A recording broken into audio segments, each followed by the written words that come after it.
2 Samuel pasal 6 ayat 14. Kita baca dengan suara nyaring anak muda. Saya mau dengar suara kalian. 1, 2, 3. Kurang keras, yang sebelah sini kurang keras. Semua sama-sama. 1, 2, 3. Ya, puji nama Tuhan. Tepuk tangan buat Tuhan Yesus. Baca sapanggal sa hosa. Nanti baca chat sing hosa. Tema firman Tuhan saya hari ini adalah ruang perkenanan. Sama-sama kita bilang ruang perkenanan. Nah, saudara, untuk memulai khotbah saya, kita akan sama-sama melihat sebuah cuplikan video.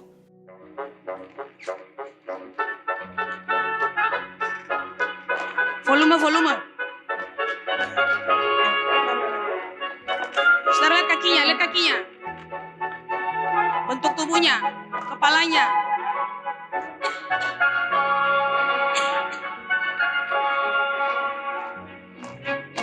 Indah bukan?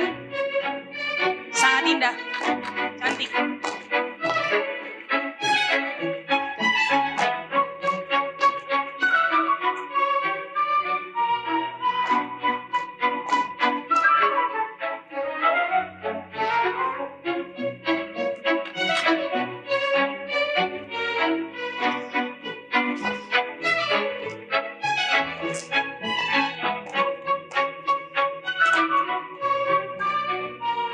Lo bayangkan kalau ini Nathan, Ito, Alon, dan Rentan. Bayangkan aja.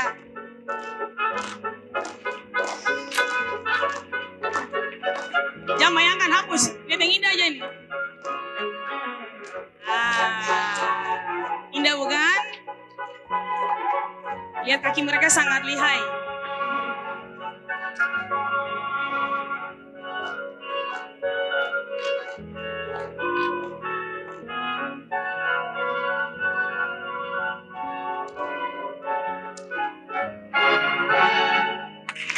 Sudah selesai. Puji nama Tuhan. Tepuk tangan dulu buat Tuhan Yesus. Ya, tadi jangan saudara membayangkan ya. Lucu nanti. Ya. Puji nama Tuhan. Saudara melihat tari balet dibawakan balerina dan balerino, balerito. Balerina itu yang perempuan, balerino itu yang laki-laki. Kalau balerito itu. Ya. Melihat tari balet yang dibawakan balerina dan balerino, Anda pasti terkagum-kagum dibuatnya. Betul tadi? Luar biasa ya. Atau saudara mungkin jarang ya nonton film-film dance.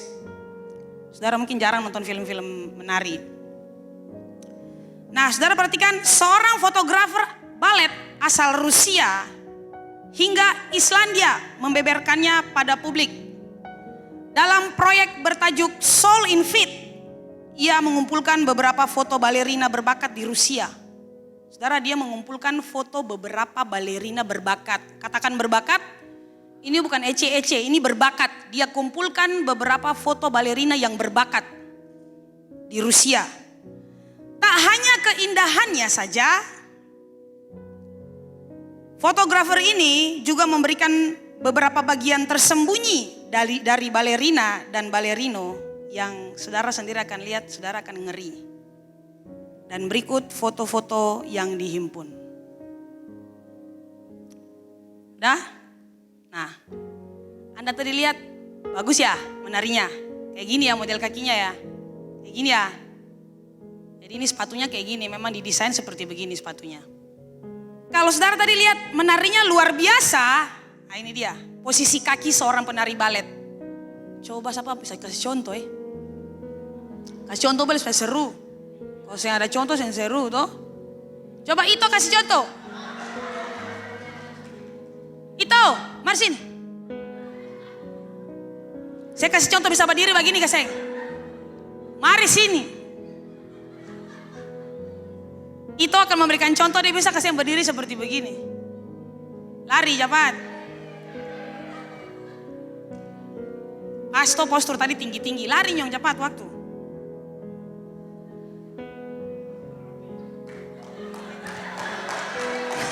Pas.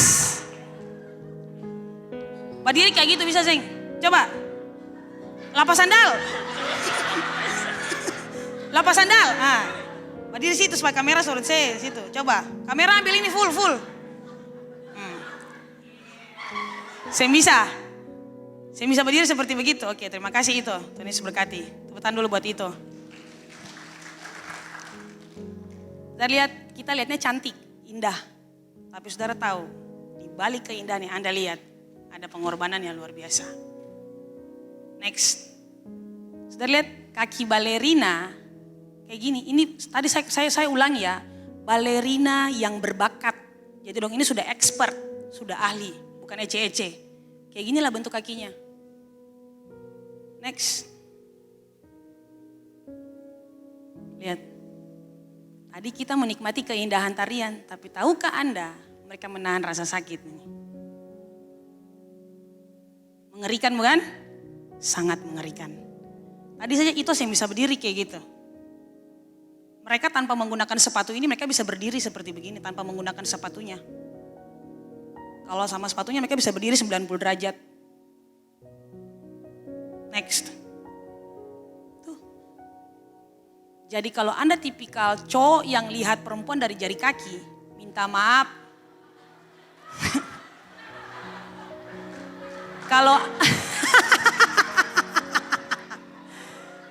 Kalau Anda tipikal laki-laki yang suka lihat perempuan dari dia punya jari kaki, berarti balerina tidak masuk Anda punya kategori sekalipun dia punya bentuk tubuh yang sangat indah dan menarinya bagus. Punya bentuk kaki yang sangat bagus. Dan dia cantik sekali. Pastor biar apa le, biar dia cantik tapi dia punya jari kaki. Ayo Tuhan biar apa le. Berarti balerina tidak masuk kategori. Oke, saudara lihat. Ini jangan dipindahkan slide-nya. Supaya saudara lihat hangat harus. Demi menyenangkan hati penonton, balerina harus mampu menampilkan penampilan yang sempurna dan indah. Awalnya mungkin mereka akan merasa sangat menderita. Tapi lama-kelamaan mereka akan terbiasa, bahkan sudah kebal dengan rasa sakit. Saya dulu seorang penari, tapi saya penari rebana. Tapi gerakan-gerakan tertentu basicnya juga gerakan balet. Tapi kami tidak menggunakan sepatu seperti gini. Sepatu penari tamborin biasa saja, dia di depannya tuh tidak rata. Saudara lihat sangat amat menderita. Katakan menderita. Nah saudara perhatikan baik-baik. Adalah seorang raja yang bernama Daud yang rela membayar harga yang sangat amat mahal. Hanya demi masuk dalam satu ruang yang saya sebut dengan ruang perkenanan. Tempat di mana dia berjumpa dengan Tuhan dan Tuhan melihat dia tersenyum. Karena dia mampu membuat Tuhan senang. Tuhan berkenan, Tuhan senang. Tapi berita buruknya adalah tidak semua orang dapat masuk di dalam ruang perkenanan Tuhan. Pertanyaannya, mengapa? Mengapa sampai ada orang-orang tertentu yang tidak dapat masuk dalam ruang perkenanan Tuhan?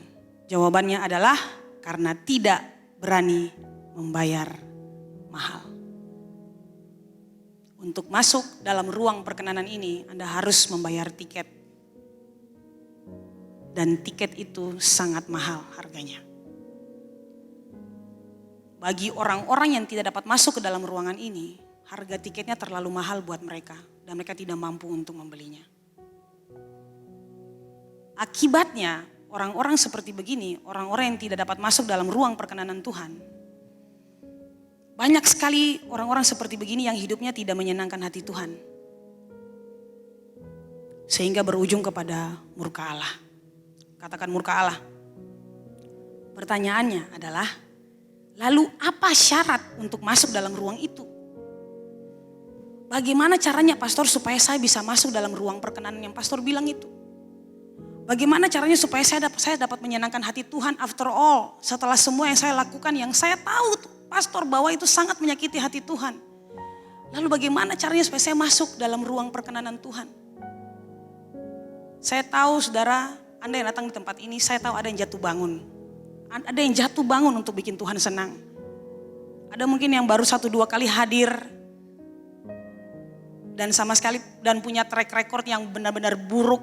Dan dia ingin sekali untuk ikut masuk dalam ruang perkenanan itu. Dia ingin sekali untuk berubah. Saya tahu Anda berjuang, jatuh bangun dalam dosa. Saya tahu Anda juga ingin sekali, pastor, saya ingin sekali untuk hidup benar. Saya ingin sekali. Jadi syarat untuk masuk dalam ruang perkenanan Tuhan adalah yang pertama, tanggalkan kesombongan. Semua katakan? Semua katakan, tanggalkan kesombongan. Anda lihat firman Tuhan tadi kita baca. Dan Daud menari-nari di hadapan Tuhan dengan sekuat tenaga. Ia berbaju efod dari kain lenan. Saudara, Daud pada saat dia menari-nari itu statusnya raja. Dia bukan rakyat jelata, dia bukan budak. Pada saat Daud menari-nari di depan tabut perjanjian, itu dia statusnya raja. Seorang raja biasanya menggunakan jubah kebesarannya, yaitu jubah raja. Tapi dia hanya berbaju efod dari kain lenan. Jadi mungkin ya dibilang dia setengah telanjang lah, seperti begitu. Daud melepaskan dia punya jubah kebesarannya sebagai seorang raja. Dia mengabaikan statusnya sebagai seorang raja. Dan hanya menggunakan baju efod. Dia menari buat Tuhan. Hanya demi menyenangkan hati Tuhan. Hanya demi mengekspresikan sukacitanya kepada Tuhan. Daud rela menanggalkan dia punya prestise. Dia lepas dia punya baju. Saya raja. Tapi saya malu di hadapan Tuhan. Status saya bukan apa-apa. Saya mau menari buat Tuhan. Saya malu kalau saya punya baju raja. Saya mau menari untuk dilihat siapa. Mazmur 101 ayat 5 bagian B. Firman Allah berkata, orang yang sombong dan tinggi hati, aku tidak suka. Aku di sini siapa? Live Youth Ministry. Aku di sini siapa? Tuhan. Orang yang sombong dan tinggi hati, aku tidak suka. Anda lihat, terkadang jabatan kita di kantor, terkadang prestasinya kita di kantor, terkadang prestasinya kita di kampus dan sekolah, predikatnya kita di dunia sekuler, kepintarannya kita, pengetahuannya kita, keberhasilannya kita menyelesaikan sebuah persoalan, keberhasilannya kita dalam tanggung jawab yang dipercayakan, pujian yang dilontarkan pemimpin terhadap kita di dunia kerja, pujian yang dilontarkan orang terhadap kita, membuat kita menjadi pribadi yang tinggi hati dan sombong. Dan hal-hal inilah yang membuat kita tidak akan bisa masuk ke dalam ruang perkenanan Tuhan. Ketika Anda sampai di ruangan itu, Tuhan Allah menyuruh Anda menanggalkan semuanya. Tanggalkan dompet Anda, tanggalkan semuanya. Karena di hadapan Tuhan kita seperti orang bodoh yang tidak bisa bikin apa-apa. Kita telanjang di hadapan Tuhan, kita tidak ada apa-apanya. Anda tidak bisa masuk ke dalam ruangan perkenanan Tuhan membawa Anda punya S1, S2, S3, profesor. Anda tidak masuk ke dalam ruang perkenanan Tuhan membawa harta benda Anda, uang Anda. Tidak bisa. Kekayaan Anda, rumah Anda, mobil Anda tidak bisa dibawa masuk dalam ruang itu. Karena salah satu penghalang kita untuk hidup berkenan kepada Allah adalah kesombongan dan kebanggaan diri. Lukas 18 ayat 10 sampai 14, Anda masih ingat? Saya akan ingatkan Anda. Ada dua orang pergi ke bait Allah untuk berdoa. Yang seorang adalah Farisi, yang lain pemungut cukai. Yang pertama siapa? Yang kedua pemungut cukai. Orang Farisi itu berdiri dan berdoa di dalam hatinya. Ini orang sombong ke dalam. Karena sombong ada dua. Ada orang sombong keluar, ada orang sombong ke dalam. Sombong keluar itu berapa tak lalu? 3 juta kecil. Beta nih orang mah itu dia cenderung untuk memperkatakan dia punya semua hal yang dia punya. Tapi orang kalau sombong ke dalam ini ciri-cirinya salah satunya kayak gini. Di dalam hatinya. Ya Allah, aku mengucap syukur kepadamu. Karena aku tidak sama seperti dalam hati. Jadi gini. Coba kamu baca ini di atas. Beta pura-pura jadi ini. Farisi. Coba dong baca. Coba dong baca ini. 1, 2, 3.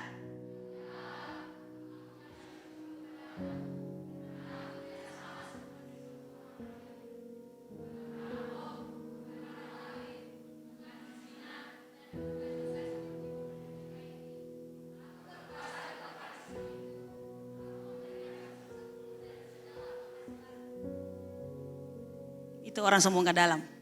Tapi saudara lihat pemungut cukai. Tetapi pemungut cukai itu berdiri jauh-jauh. Sedangkan orang Farisi itu di depan sana, di dekat altar. Itu orang pemungut cukai jauh di belakang. Lihat, bahkan dia tidak berani menengadahkan mukanya ke langit. Dia berdiri saudara. Dia begini dia.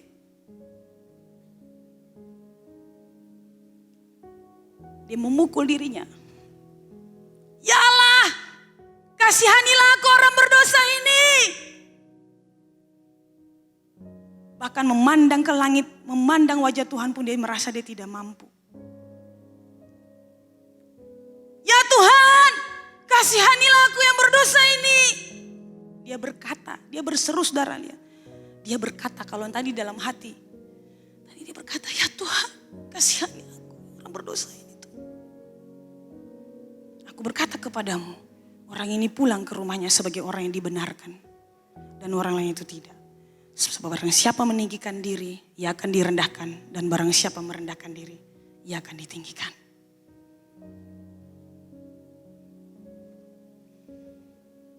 Anda lihat, Tuhan hanya akan berkenan kepada orang-orang yang rendah hati di hadapan Tuhan.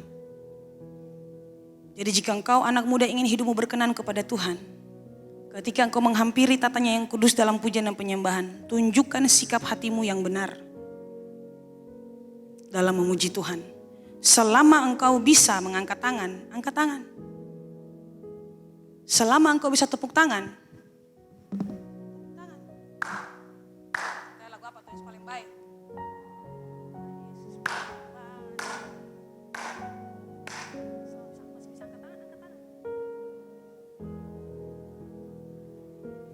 Selama masih bisa melompat-lompat. Selama masih bisa menari-menari. Bersuka. Bersuka karena Tuhan dan untuk Tuhan. Menari. Lakukanlah itu. Selama Anda masih bisa berlutut. Selama Anda masih bisa bersujud. Selama Anda masih bisa lakukan itu, lakukan. Karena itu bentuk penghormatan, kerendahan hati kita. Tanggalkan semua ego kita, kesombongan kita. Kita mau lakukan itu dengan segenap hatimu. Ada orang datang, Tuhan Yesus paling baik, paling baik, paling baik, paling baik, paling baik. Tuhan Yesus baik.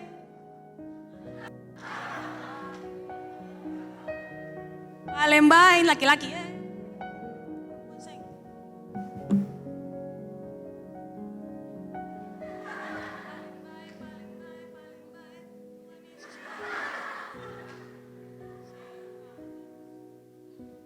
Saudara, pastor saya minta maaf ya, saya pakai kata ini. Saya paling benci lihat orang kayak gini. Apalagi Bapak di surga. Saya tidak suka lihat orang kayak gitu memuji menyembah Tuhan. Karena itu tidak alkitabiah, Anda keluar aja. Nanti mengkambiri yang lain, itu roh transfer. Makanya lihat ada api kuat di mana dulu di situ. Orang melompat memuji Tuhan, menyembah Tuhan, orang bersorak. WL Bataria. Sorakan haleluya. Jemaat. Sorakan puji Tuhan, jemaat. Sorakan hosana, jemaat. Sorakan apa lagi? Sorakan puji Tuhan, jemaat. Nah, ini aku pun salah di sini. Saudara mengerti kata bersorak kaseng? Nanti WL bilang katakan haleluya, jemaat. Haleluya. Nah, karena jemaat saya tahu bersorak ini bagaimana. Bersorak ini ngapain? Itu kita mendapatkan itu banyak. WL sudah bilang, sorakan haleluya jemaat. Sorakan puji Tuhan, jemaat tepuk tangan. Karena jemaat tidak mengerti sorak, bersorak itu. Sorakan baru gitu. Sorakan puji Tuhan, puji Tuhan.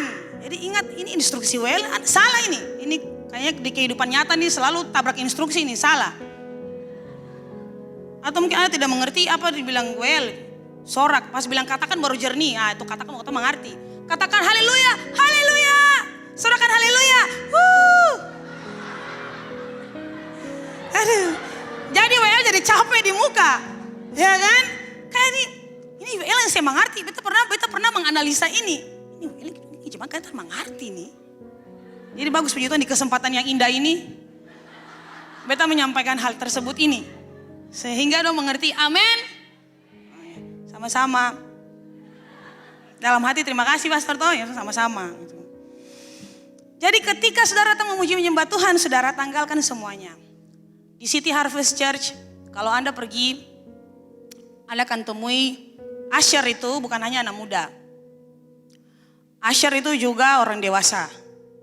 Jadi kalau Anda masuk di gerbang, mulai dari gerbang di bawah, ya, kemudian sampai di atas di depan pintu, kalau Anda lihat sudah bapak-bapak mungkin ya, atau ibu-ibu yang sudah parubaya, kemudian shalom, welcome home, welcome to City Harvest Church.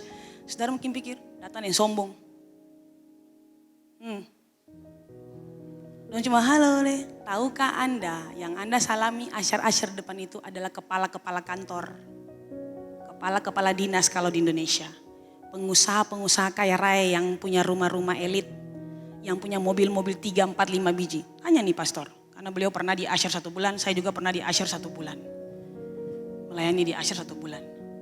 Sudah lihat itu, makanya kemarin kan mungkin separuh kaget Bapak Robert dorong mimbar. Buset, Bapak Robert dorong mimbar. Itu orang ada, orang kaya, tapi mau melayani Tuhan. Menanggalkan semuanya, saya mau melayani Tuhan. Saya lihat ini yang dimaksudkan dengan dia. Mau hidup berkenan kepada Tuhan. Saudara, di hadapan Tuhan kita bukan apa-apa dan sapa-sapa. Tanggalkan itu semua. Enggak pakai. Mau masuk dalam ruang perkenanan, enggak pakai. Semuanya yang kita dapatkan enggak pakai. Otak kita yang pintar cerdas nggak pakai, nggak bisa masuk dalam situ kalau kita masih masuk dengan natural. Ketika engkau mendengarkan khotbah yang alkitabiah dari mimbar ini, jangan pernah menentangnya. Karena bukan kami yang berbicara, melainkan Tuhan sendiri yang berbicara. Jadi responi firman Tuhan dengan sikap hati yang benar. Dengan penuh kerendahan hati sambil mengoreksi diri Anda. Apakah saya di dalamnya atau tidak. Mungkin saya yang sekarang sedang berkhotbah. Mungkin saya terbatas. Tapi Anda mungkin lebih pintar dari saya. Mungkin ya. Lalu Anda bilang, wah pastor nih khotbah apa tak lalu. Pastor nih bagaimana tuh. Saya mau bilang buat Anda yang berbicara di depan ini Tuhan.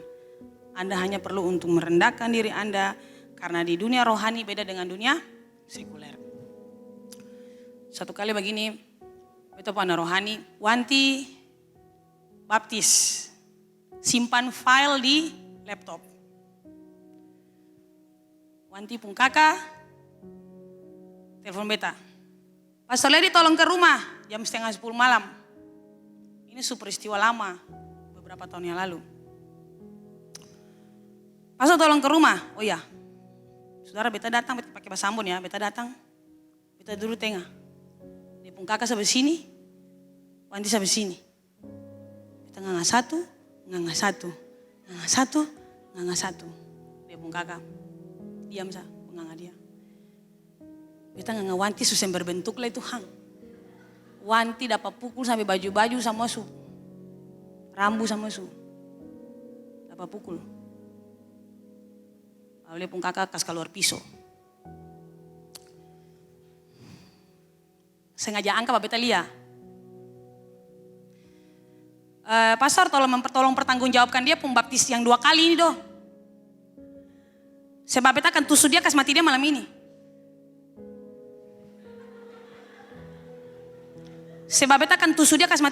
Dia pembaptis 2 kali. Wanti, angkat muka. Waduh dia pun logat-logat. Angkat muka. Wanti seng menangis titik lah seng. Wanti pokoknya Wanti susah berbentuk lah ini Wanti kamu bukan. Wanti suka kayak orang lain kak. Sudah rambut semua kayak singa. Angkat muka Wanti. Wanti angkat muka. Hei. Osi jawab. Kalau nanti saya mati. Sampai di pintu surga malaikat tanya. Kenapa saya baptis 2 kali? Osi jawab apa? Jawab. Saya jawab apa? Kemudian Wanti diam. Beta berdoa peperangan terus, beta hancurkan roh kesombongan, agamawi, pembunuhan, fanatis, beta hancurkan. Oh, beta bahasa roh, pokoknya ini masih bicara. Pokoknya tadi beta datang tuh sudah 2 jam dia dipukul, saya habis-habis. Wah, beta bicara, sudah kakak beta bisa bicara sekarang. Oh iya, silakan pastor bicara, tolong pertanggungjawabkan ya. Saudara, beta bicara otoritas Tuhan. Kakak, kalau kakak cuma tahu politik, jangan bicara teologi ya.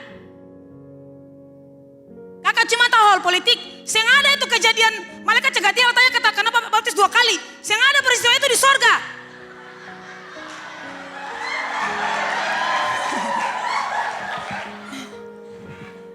Beta bilang kakak ngawur kakak, kalau kakak cuma tahu karena dia pun kakak anggota dewan, ya sudah ini, jadi dia pun kakak anggota dewan, jadi di MBD sana, jadi beta bilang kalau kakak cuma tahu urusan politik, jangan bicara teologi ya, Anda cuma pintar di politik. Itu sebabnya kalau kami mengajar di sini, Anda tidak tahu bagaimana sakitnya jadi kami. Saya tadi turun duluan karena saya punya lambung sudah sakit, sudah ditusuk-tusuk.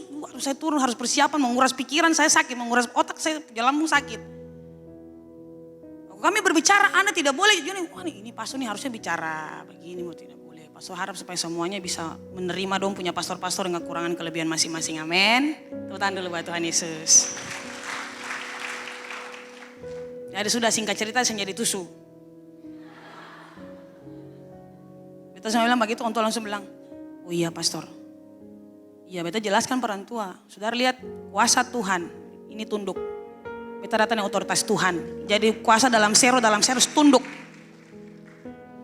Siapa mau melawan kuasa Tuhan kalau begitu bicara dengan sombongnya. Woi, saya ingin bikin malu beta di MBD. Beta nih calon anggota dewan. Wah, kalau saya tembus. Beta lah hati.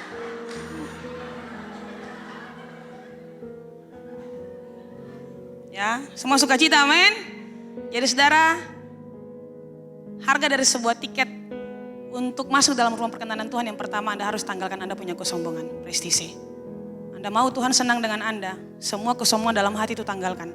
Merasa bahwa tidak ada orang hebat seperti saya, tidak ada orang pintar di kelas seperti saya, tidak ada orang kaya raya seperti saya. Ya, Anda beruang sih, beruang. Yang kedua, saya cepat saja saudara, rela hati untuk dibentuk. Sama-sama katakan. Nah, saudara perhatikan kalimat, Daud menari-nari dengan sekuat tenaga. Coba itu kasih contoh. Ai kasih contoh Ai. Menari-nari dengan sekuat tenaga itu bagaimana? Helmi yang biasa dance. Kalau Helmi biasa dance paling lama berapa jam Nyong? Paling lama 3 jam. Non stop. 10 menit. Capek Nyong. Capek super ya? Ada di sini yang pernah dance dari malam sampai pagi? Jujur sudah, kamu dolokan tripping.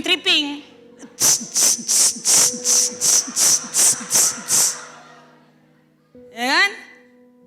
Saya capek kan? Karena di bawah pengaruh Lucifer. Pengaruh obat apa tuh? Itu sudah tuh. Saudara, Daud menari sekuat tenaga. Dia menari sekuat tenaga. Menari buat Tuhan. Saudara, ini kejadian kedua. Tabut perjanjian ini dipindahkan. Saya nggak cerita panjang lebar soal dia punya yang pertama. Jadi yang kedua ini setiap dong berjalan ini ya. Berjalan 6 langkah. 1, jadi berjalan gini. Saudara bisa bayangkan saudara Yora dari gerbang sampai sini. Jangan bayangkan. Masuk dari saudara masuk dari gerbang tuh kayak tank baru Asher salam saudara begini.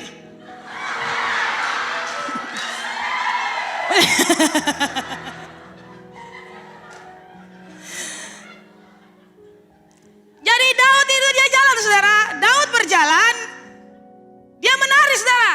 Dia menari itu dari rumahnya Obed-Edom menuju ke kota Yerusalem itu. Dia menari setiap 6 langkah itu bakar lembu dan anak lembu. Bakar korban buat Tuhan. Yang saudara bayangkan. Kalau dia pun jarak dari Laha sampai sini 2 hari gak apa? Serius ini, setiap 6 langkah korbankan persembahan Pastor Ana. Coba bayangkan. Betapa panjangnya prosesi itu, arak-arakan itu, betapa lamanya arak-arakan itu. Sangat. Dan habis bakar korban persembahan buat Tuhan, Daud menari lagi kembali. Sekuat tenaga mungkin dia lompat, dia menari mau lompat buat Tuhan, dia bersuka cita. Dari itu di belakang itu dia di depan. Baru itu tabut di belakang, tabut perjanjian. Saudara, luar biasa. Tapi tindakan Daud untuk menyenangkan hati Tuhan mendapat oposisi. Tindakan Daud untuk menyenangkan hati Tuhan mendapat oposisi. Dan oposisi itu berasal dari orang-orang yang paling dekat dengan dia. Siapakah orang itu? Istrinya sendiri, Milka. Semua bilang astaga. Sama-sama kita lihat ayat 16 dan 20. Ada di slide ya? Ayat 16 dan 20 kalau tidak ada mungkin bisa tampilkan saja. Kalau ada puji Tuhan. Mungkin Pak Soedi lupa.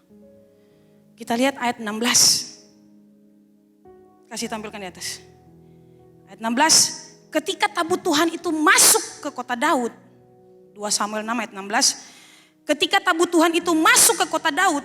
Maka Mikal istrinya, anak perempuan Saul, menjenguk dari jendela lalu melihat Raja Daud. Jadi kira-kira seperti begini. Jadi dia lihat begini. Oh, Elia.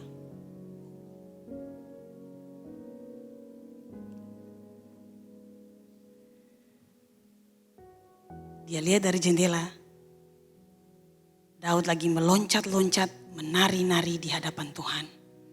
Sebab itu dia memandang rendah Daud di dalam hati. Pada waktu Daud pulang ke istana untuk memberi salam kepada keluarganya, Mikal keluar mendapatkan Daud dan berkata, hari ini Raja Israel sungguh-sungguh membuat dirinya terhormat.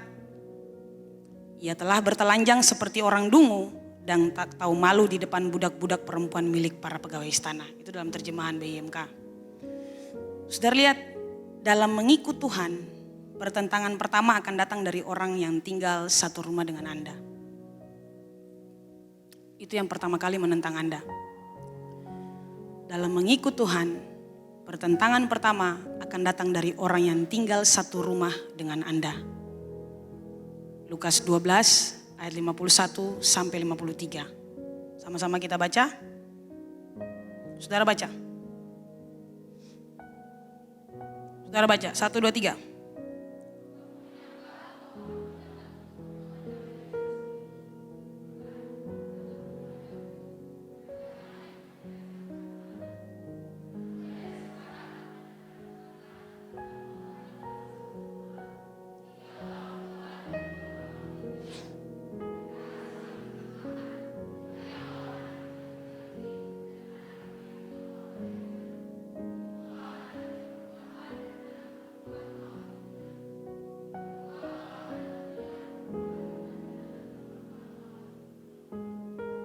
Lihat, jadi itu Alkitabiah. Pertentangan pertama itu dimulai dari dalam rumah.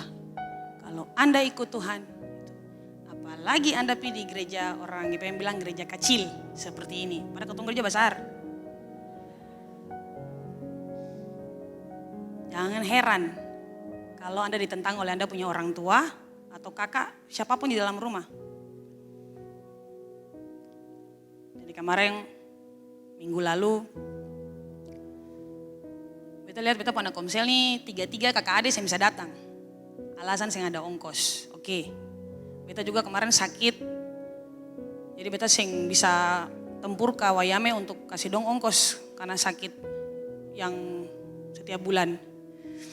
Kemudian hari Sabtu dia pun kakak datang. Pastor minta maaf, saya ada uang merepotkan pastor ini. Sudah langsung pas beta pas kasih dia uang. Beta bilang ini untuk besok kalau misalnya tidak ada persembahan ini buat besok. Kalau masih ada lebih simpan untuk komsel. Jadi beta kasih don 30.000 yang ada pada saat itu di beta tangan 30.000. Lalu kemudian singkat cerita sampailah hari Rabu. Beta telepon, ada ingatan jangan lupa komsel. Iya pastor, siap. 5 menit kemudian telepon berdering, nomor baru. Halo, Pastor Lady. Iya ibu. Pastor Lady, saya tersinggung ya. Wah, kenapa ibu, bagaimana ini? Masa pastor bisa kasih saya punya anak-anak dalam rumah ini 30.000 untuk ongkos. Memangnya kami orang tua tidak bisa kasih. Haleluya. Saudara, saya cuman kasih. Jadi materi komsel minggu ini hebat. Saya kasih uang kepada anaknya, orang tua tersinggung. Hari ini kalau beta kasih uang kepada Trigana yang kaya raya juga pasti dia tidak tersinggung. Sehingga ada masalah tuh. Kenapa kau harus begitu? Lalu mengapa ini? Memangnya kenapa dong harus pergi ke sana? Kan ada gereja banyak di sini. Waduh, bicara iya ibu saya minta maaf. Oh saya berdoa bahasa roh terus. Iya ibu saya minta maaf saya salah. Iya ibu ya. Iya ibu. Wah ya segala macam pokoknya ini. Oh ya ini tidak ada perubahan ini anak-anak gereja di situ. Sama saja gitu. Terakhir, iya ibu jadi saya minta maaf ya ibu pastor. Iya ibu. Memang anak-anak ada perubahan sih. Saya konsisten, tadi bilang saya ada perubahan, sekarang bilang ada perubahan. Saudara lihat, bahasa roh itu kuasa. Ikat kancing dia punya roh itu. Langsung tunduk pada otoritas Tuhan. Amin. Jadi bahasa roh itu paling penting, bilang samping kiri kanan bahasa roh itu penting. Ya, saudara lihat, orang tidak suka Anda bergereja di sini, ditentang. Jadi pokoknya hancur. Pokoknya dia sudah bilang, pastor padahal beta mau ajak beta opah hari Minggu.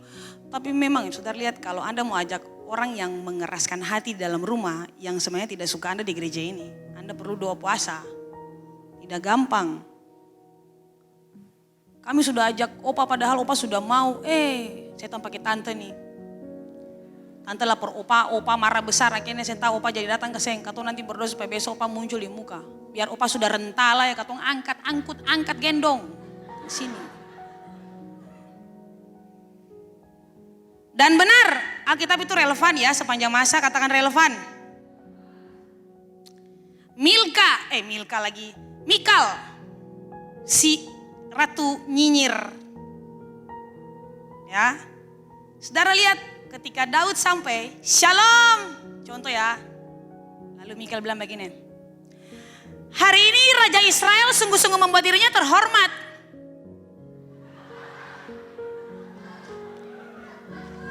Ini kan menari kan setengah telanjang. Jadi dia lepaskan dia punya baju kebesaran raja. Itulah dia cuma pakai baju efod menari saudara.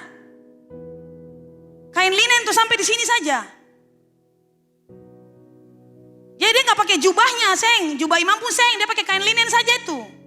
Itu tuh segini saja. Dia menari. Jadi ini dalam terjemahan BMK. Hari ini Raja Israel sungguh-sungguh membuat dirinya terhormat.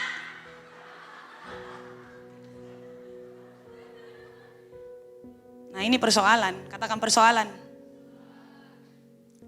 Mikal sama sekali tidak menghormati suaminya Daud. Raja yang Tuhan pilih menggantikan ayahnya. Dia diurapi oleh Tuhan loh. Raja Daud itu diurapi oleh Tuhan, tapi istrinya tidak menghormati dia. Saya bisa bayangkan betapa Daud sangat menyayangkan mengapa istrinya bisa berkata seperti itu. Tapi itulah fakta. Kalau saya jadi Raja Daud, saya bilang, are you for real? Yang kata cuma 2 orang, berarti 2 orang saya mengerti. Are you for real? Saya serius. You know what?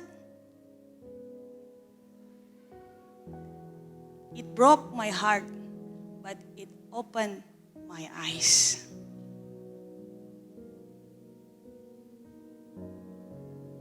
Rasa sakit itu membuat kita sadar.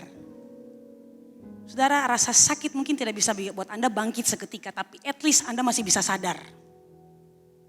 Rasa sakit itu mungkin tidak bisa seketika itu juga membuat Anda bangkit. Tapi rasa sakit at least masih bisa bikin Anda sadar bahwa something wrong with me.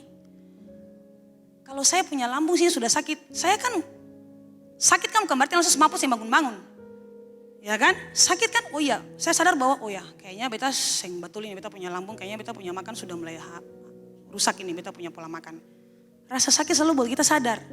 Kalau rasa sakit tidak membuat Anda sadar, Anda perlu ke psikiater. Because sometimes temporary people teach you permanent lessons. Kadang orang-orang yang sebenarnya sementara dengan kita saja, tapi mereka pergesekan kita dengan mereka itu membuat pelajaran yang seumur hidup kita dapatkan. Contoh, Anda punya pasangan. pacaran. Anda kan pacarnya SMP, SMA ini kan Anda kan pacaran bukan mau kawin besok. Ya, kemarin kita punya ada itu kan datang. Dia bilang pada dia, Nyong, siswa dan nona nih. Dia baru mau masuk baru masuk kuliah. Tapi dalam usia mau kawin dia saya yang pastor. Ya, orang-orang ini sementara. Tapi rasa sakit yang mereka lakukan buat Anda itu akan menjadi pelajaran untuk Anda seumur hidup sebenarnya. Harusnya begitu. Supaya Anda tidak mengulangi lagi kesalahan yang sama. Orang-orang yang Tuhan tempatkan sementara di samping Anda sekarang. Kadang mereka menimbulkan rasa sakit yang luar biasa buat Anda. Tapi seharusnya rasa sakit itu membuat Anda sadar. Oh saya salah di sini, saya harus perbaiki. Itu seumur hidup Anda permanen. Dari sikapnya Mikal terhadap Daud, akhirnya kita bisa melihat. Dan Daud sendiri bisa melihat. It opened the hearts of David. Daud akhirnya bisa melihat bahwa Mikal tidak mencintai Tuhan seperti dia mencintai Tuhan. Kita akhirnya bisa melihat, pembaca akhirnya bisa membayangkan bahwa ya, penghormatan Mikal kepada Daud tidak seperti penghormatan Daud kepada Tuhan. Penghormatan Mikal kepada Tuhan tidak seperti penghormatan Daud kepada Tuhan. Betapa Daud sangat menghormati Tuhan. Tapi lihat Mikal. Dia merendahkan Daud. Kamu itu raja loh. Kamu raja loh. Buka matamu. Masa kamu seperti begitu menari? Tapi dia sindir dengan sindiran. Ini kekuatan perempuan di sini. Jadi kemarin reuni angkatan 2009. Ada mantan di situ. Foto ceklak, ada kedapatan pamangkasnya di Facebook. Dia duduk tepat samping mantan. Maka makan malam pun tiba. Sabantar tapi makan malam. Dia bilang, ini makan malam deh yang kemarin dulu deh, saya tuh satu meja. Nah itu bentuk sindiran yang luar biasa. Itu perempuan pun kekuatan di situ. Ini makan malam deh yang kemarin dulu di satu meja tuh, makan malam deh juga. Susahnya di mana bilang enggak, iya. Itu saja susah. Perempuan putar sana, putar sini, putar ke sana, putar ke sini. Itu dia kekuatan perempuan. Amin laki-laki? Berarti semua setuju. Tepuk tangan dulu buat Tuhan Yesus. Pertanyaannya, apakah Daud salah memilih pasangan? Tidak Bapak Ibu. Apakah Daud salah memilih pasangan hidup? Tidak. Daud dinikahkan dengan Mikal karena kelicikan ayahnya Saul. Kalau Anda baca Alkitab ya, saya cuma spill sedikit saja. Jadi Daud ini sukanya merab. Dia cinta dengan merab. Tapi dasar licik ini Saul, dia menikahkan Mikal dengan Daud supaya Mikal menjadi jerat buat Daud. Jadi betul sudah. Namanya Mikal, kelakuannya kayak Daj. Namanya Mikal, kelakuannya kayak Daj. Makanya para lelaki, bersyukurlah dengan orang yang ada denganmu sekarang, yang sekarang sedang kamu doakan untuk dinikahi. Amin. Berbahagialah dan bersyukurlah memiliki dia.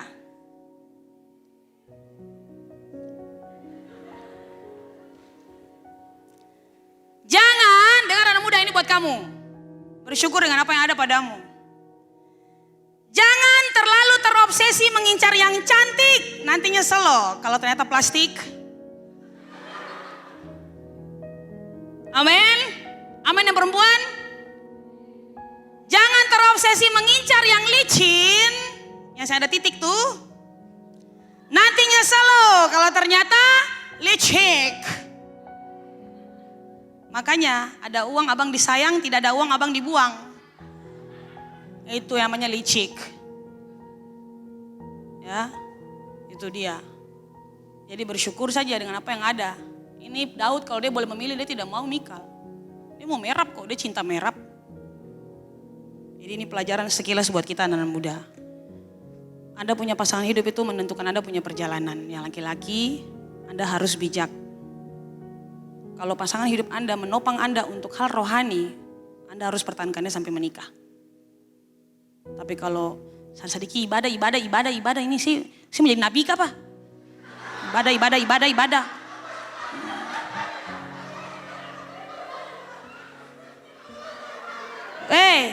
Buang dia bukan dari Tuhan. Amin. Dikatakan di kiri kanan, hati-hati memilih pasangan. Di depan belakang, hati-hati memilih pasangan. Karena faktanya adalah people are being hated when they are real and are being loved when they are fake. This is the truth. Orang biasanya dibenci ketika mereka tuh jadi jujur, benar. Tapi mereka sangat disukai kalau mereka hidup fake, muna. Orang suka bergaul dengan orang-orang seperti begini.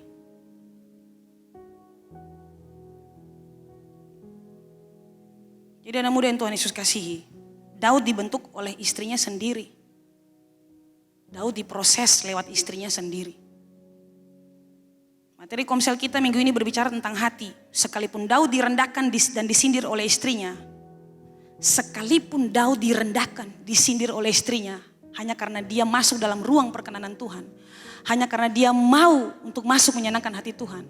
Dia dibentuk, diproses lewat dia punya istri. Dihina, direndahkan.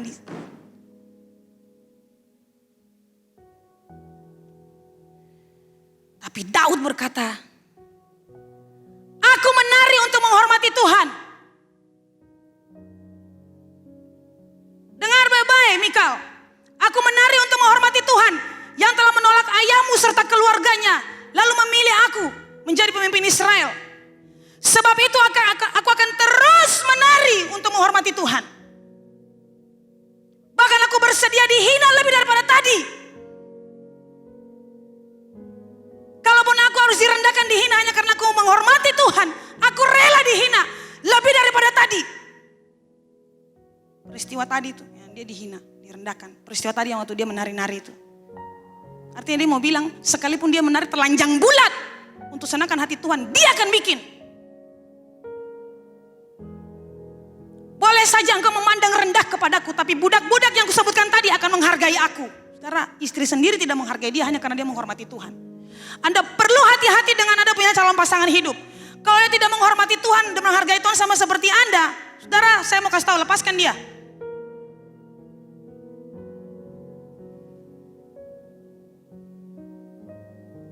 Anda lihat penghormatan macam apa ini? Cinta macam apa yang Daud punya untuk Tuhan? Apakah kadar penghormatan Anda kepada Tuhan sama seperti Daud? Apakah kadar cinta Anda untuk Tuhan sudah sama seperti Daud? Apapun yang terjadi, saya akan tetap menari buat Tuhan, menghormati Tuhan. Cara Anda menghormati Tuhan dengan cara apa? Tadi saya bilang, bertepuk tangan, melompat, bersorak. Karena waktu tabut Tuhan dipindahkan, saudara, waktu zaman Salomo tidak menari, dia berdoa saja. Tapi dalam intinya adalah sikap hati menghormati Tuhan itu bagaimana Anda tunjukkan.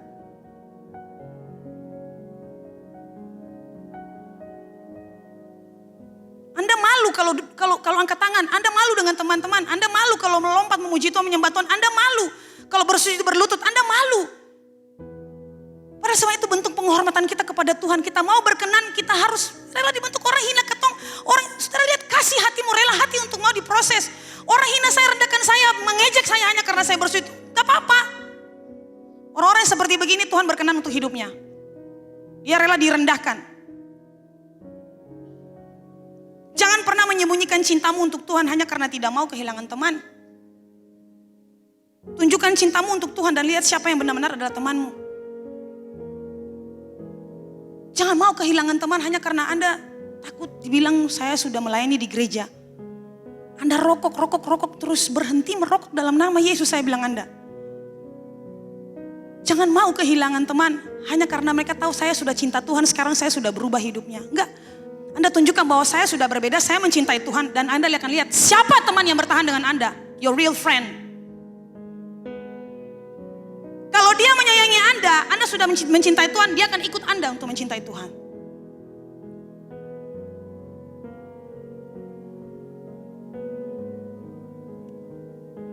Saya sudah mau selesai. Dibilang samping kiri kanan harus beli tiket itu. Bilang samping kiri kanan harus beli tiket itu sekalipun mahal harganya. Siapa yang di sini mau masuk ruang perkenanan Tuhan dan menyenangkan hati Tuhan? Angkat tangan. Turun tangan. Semua kita punya kegagalan, tapi Tuhan mau lihat kita yang sekarang hari ini. Jadi saya tahu di sini ada banyak sekali jiwa-jiwa di sini yang Tuhan bawa. Anak-anak muda. Mungkin di rumah Anda ditentang oleh Anda punya orang tua. Saya mau bilang kalau Anda masih bisa datang hari ini, berarti Anda berhasil menyenangkan hati Tuhan. Tidak peduli orang tuamu marah, tidak peduli kakakmu marah, tantemu marah. Anda hanya mau menyenangkan hati Tuhan. Anda hanya mau berjumpa dengan Tuhan. Saya mau bilang buat Anda, diberkatilah Anda. Diberkatilah Anda, diberkatilah Anda, diberkatilah hidupmu dalam nama Tuhan Yesus. Itu dia. Nah, akibat dari suka merendahkan orang lain. Akibat dari suka merendahkan orang lain adalah hukuman Tuhan berlaku. Karena Mikal merendahkan dia punya suami. Karena Mikal merendahkan dia punya suami yang menghormati Tuhan. Sudah lihat hukuman Tuhan berlaku. Mikal, Alkitab katakan tidak mendapatkan anak sampai Mikal mati. Jadi kalau orang-orang menentang Anda hanya karena Anda menghormati Tuhan, gak apa-apa, mereka urusan dengan Tuhan, bukan dengan Anda. Jadi jangan takut, firman Allah katakan jangan takut kepada tubuh dan darah dan daging ini. Jangan, takutlah kepada Tuhan yang punya tubuh, jiwa dan roh, takut dia. Jadi jangan takut kepada manusia yang punya daging. Sampai di mana orang tua memarah Anda, sampai di mana orang tua mana yang tega menyangkali anak hanya karena Anda pergi ke gereja. Enggak. Jadi jangan biarkan rohmu itu tunduk pada roh jahat. Iblis itu pendakwa. Dia mengintimidasi Anda, jangan pergi lagi, enggak. Anda harus tetap cari Tuhan. Tetap senangkan hati Tuhan. Apapun yang terjadi, hujan apapun, tetap saya pergi cari Tuhan. Itu baru namanya Anda berkenan kepada Tuhan. Proses itu. Orang yang rela hati mau dibentuk, diproses. Wah, Tuhan senang sekali. Kasih diri untuk diproses pikul salib. Luar biasa.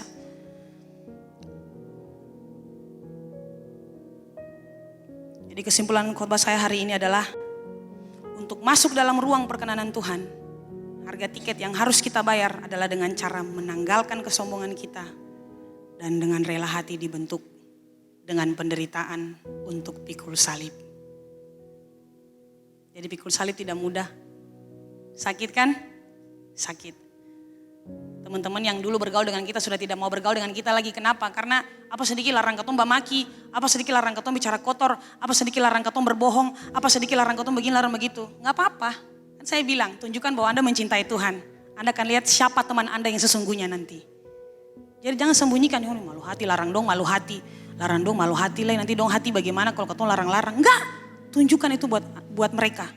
Bahwa Anda mencintai Tuhan, makanya Anda tidak mau berbuat yang sama dengan mereka.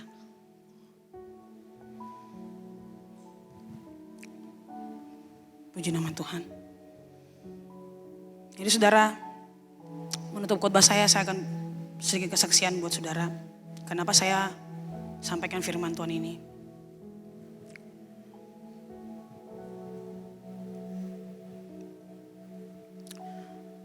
Suatu ketika dalam penyembahan saya,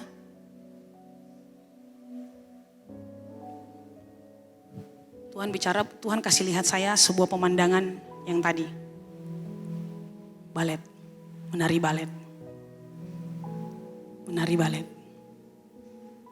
Tuhan kasih lihat saya penari balet, balerina. Lagi menari sendiri. Wah, sangat indah. Dia mengayunkan kakinya seperti tadi. Dia menari buat Tuhan, menari buat Tuhan, menari buat Tuhan. Saya lihat, wah indah sekali Tuhan. Lalu kemudian Tuhan bilang buat saya, itu kamu. Saya bilang, waduh Tuhan, saya gak bisa menari seperti begini. Lalu Tuhan bilang buat saya, dulu kamu suka menari buat saya. Jadi sekarang saya mau kamu menari buat saya. Jadi saya termanifestasi, saya menari dalam penyembahan saya menari. menari, saya menari. Dan penyembahan saya menari. Karena sudah manifestasi, saya sudah menari sambil saya air mata jatuh. Karena lihat pemandangan itu, saya seperti melihat, saya sedang duet dengan orang itu. Di penglihatan saya. Saya menari, saya menari, saya menari, saya menari. Kemudian Tuhan bilang, kamu lihat kakinya? Kamu lihat sepatunya? Saya bilang, iya Tuhan. Tahukah kamu kalau sebenarnya seorang balerina menahan rasa sakit yang luar biasa di bagian kakinya hanya supaya terlihat anggun, indah, sempurna ketika menari. Waduh, saya langsung berlutut, bersujud. Saya bersujud langsung sampai ke tanah. Tuhan mau bilang apa buat saya? Tuhan bicara.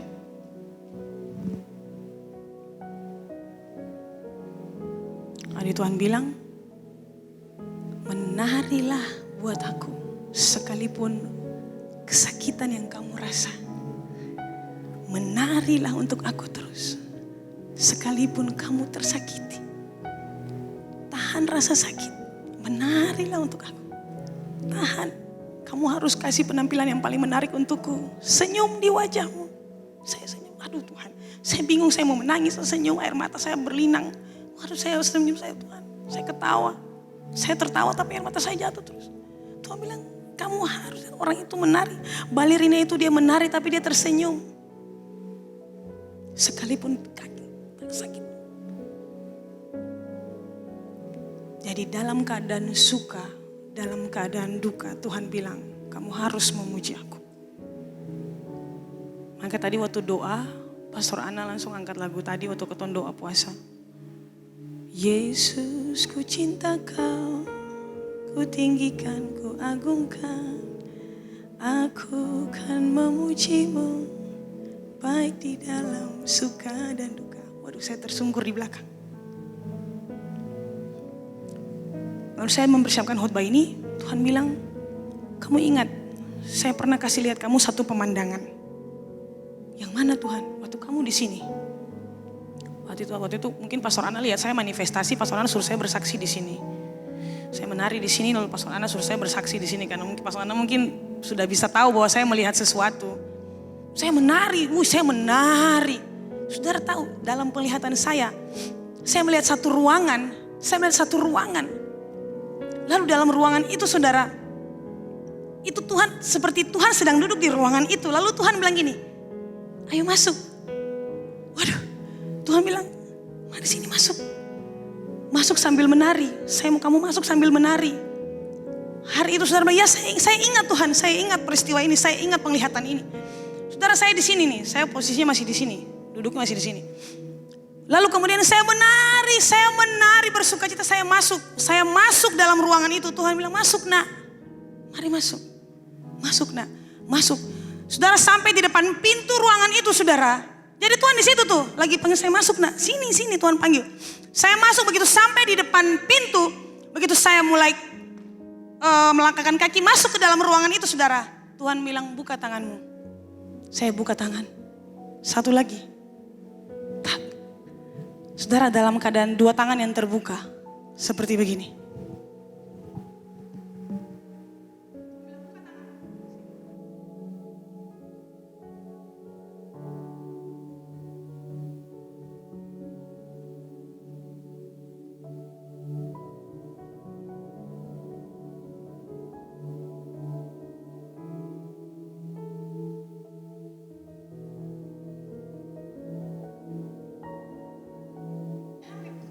Tuhan bilang, ambil apa yang kamu mau.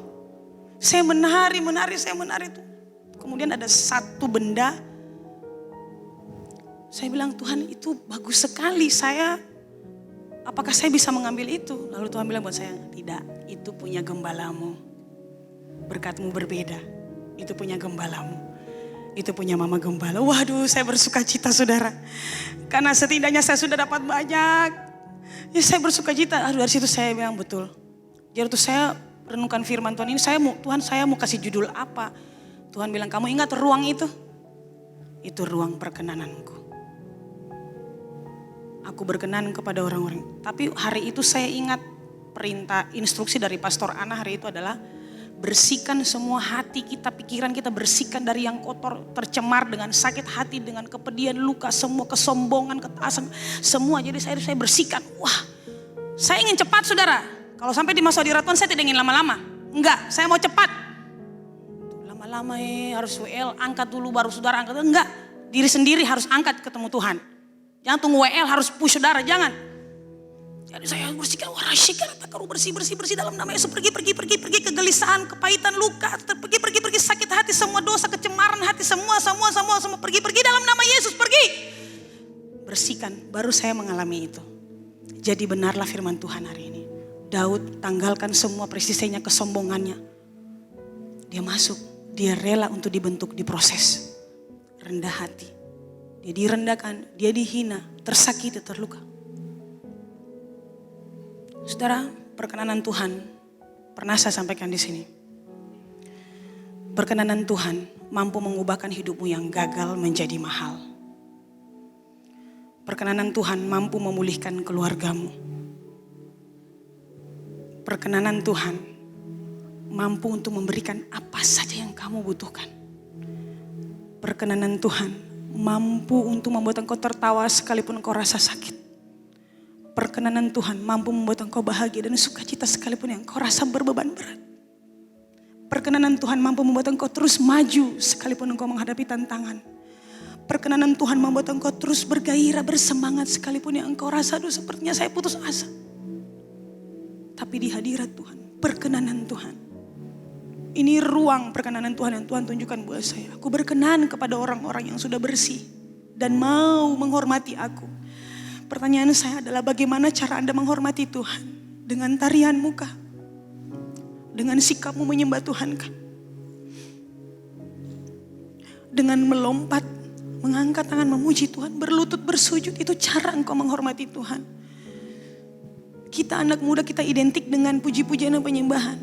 Makanya saya kasih tahu, tidak wajar kalau seorang youthers itu datang kemudian tepuk-tepuk tangan saja. Kita di sini sudah full musik dan atmosfernya benar-benar atmosfer surgawi. Jadi kalau Anda sampai tidak rasa sesuatu, berarti Anda perlu dilepaskan apanya? Kesombongannya perlu ditanggalkan. Karena sebenarnya ketika kita datang untuk memuji menyembah Tuhan, kita sedang gak berhadapan dengan mereka-mereka ini. Kita sedang berhadapan dengan Tuhan. Maka kita udah nyanyi Tuhan Yesus paling baik. Saudara, saya rasa bahwa memang, karena ketika saya nyanyi, saya renungkan banyak hal yang Tuhan buat. Itu cara kita menghormati Tuhan. Daud dia menghormati Tuhan karena dia tahu tidak bisa balas kasih Tuhan.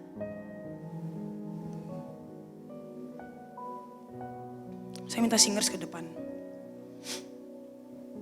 Jadi sama seperti Daud, dia punya konsistensi dalam hidupnya. No matter what I'm facing, I will still praise you. No matter what I'm facing, I will still praise God. Tidak peduli apapun yang saya hadapi, tidak peduli apapun yang terjadi, saya akan tetap memuji Tuhan. Saya akan tetap menyembah Tuhan. Saya akan tetap menghormati Tuhan. Seperti Daud, sekalipun Mikal sudah merendahkan dia bilang, aku tetap menghormati Tuhan Allahku. Bahkan lebih dari tadi saya setengah telanjang. Saya tetap menghormati Tuhan Allahku. Dan semua yang percaya katakan, amin. Saya jemput kita bangkit berdiri.